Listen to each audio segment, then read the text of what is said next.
জলুসপুর, ডাকাতপুতা, সাহিবনগর রাস্তাগুলো প্রচণ্ড হারে খারাপ। ডেলিভারি রুগী যদি যায়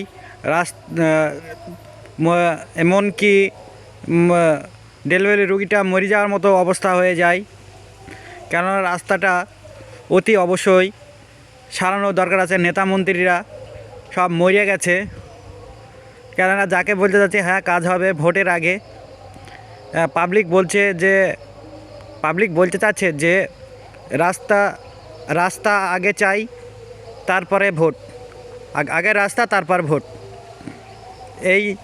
এই জন্য আমরা শুনতে পাচ্ছি যে পাবলিক বলছে আগে রাস্তা তারপরে ভোট।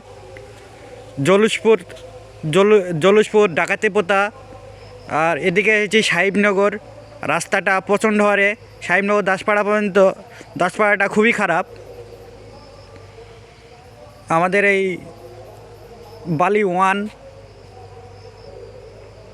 বালি ওয়ানের রাস্তাটা প্রচণ্ড হারে খারাপ। এজন্য আমরা চাই যে অতি দ্রুত সারানোর ব্যবস্থা করা হোক। কেননা একটা যদি ডেলিভারি রুগী থাকে, আমতলায় হসপিটালে যাওয়ার মতন পরিস্থিতি থাকে না। কেউ ডেলিভারি রুগীটা মরেও যায় যেতে যেতে।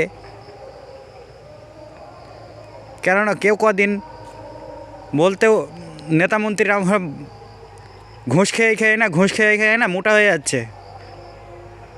একটা রাস্তা দেখাচ্ছে আর একটা রাস্তা টাকা তুলে নিয়ে বসে থাকছে যে রাস্তা হয়ে গেছে, নতুন রাস্তা দেখাচ্ছে যে হয়ে গেছে, কিন্তু খারাপ রাস্তা থেকেই যাচ্ছে। বুঝলেন? সকলে লাইক শেয়ার কমেন্ট করে দেবেন।